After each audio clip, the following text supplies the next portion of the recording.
ઓમ શાંતિ મિત્રો, આજે આપણે સીતાફળનું જ્યુસ બનાવવાનું છે। તો મેં 2 નંગ પાકા સીતાફળ લીધા છે। જો આવા વધારે પાકા હોય એ લેવાના છે। તો મેં 2 નંગ લીધા છે। તો હું 1 ગ્લાસ દૂધ લીધું છે અને 1 ચમચી દળેલી સાકર લીધી છે। અને જો મેં 1 બાઉલ લીધું છે અને એક આ ગરણી છે, એમાં આપણે સીતાફળનો બધો પલ્પ કાઢી લેવાનો છે। આ રીતે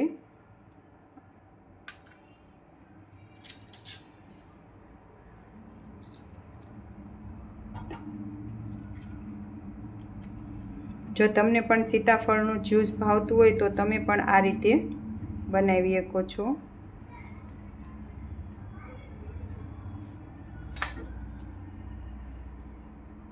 આવા પાકા સીતાફળ હોય એ જ લેવાના છે।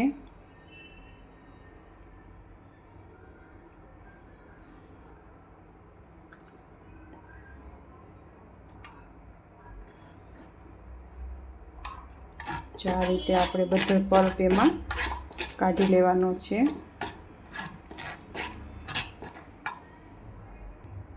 જો આ રીતે આપણે સીતાફળનો પલ્પ નીકળી ગયો છે। હવે આપણે આને બી કાઢી લેવાના છે। હવે આપણે એવી જ રીતે આ બીજું સીતાફળ લઈ અને એનો પણ પલ્પ કાઢી લેવાનો છે।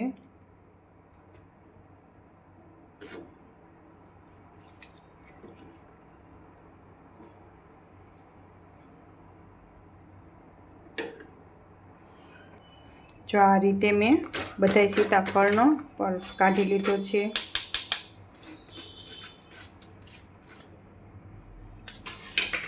હવે જો આ આપણે બધા સીતાફળના બી પણ અલગ પડી ગયા છે અને કાઢી લીધું છે।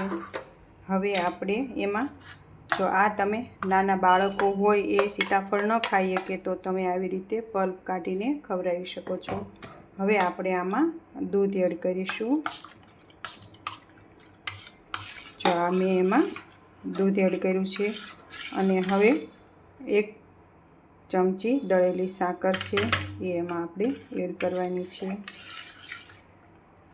હવે આમાં હું બ્લેન્ડર ફેરવી લઈશ। જો આ આપણે સીતાફળનો જ્યુસ રેડી છે। હવે 1 ગ્લાસમાં આપણે ભગવાનને ધરવા ભરી લઈશું। જો આપણે 1 ગ્લાસ દૂધનું બનાવ્યું હતું તોય આપણે 2 ગ્લાસ ઉપર થાય છે। જો આ 2 ગ્લાસ ભરીને રેડી કર્યા તો એટલું બધું। તો તમે આ રીતે સીતાફળનું જ્યુસ બનાવી શકો છો। ઓમ શાંતિ મિત્રો।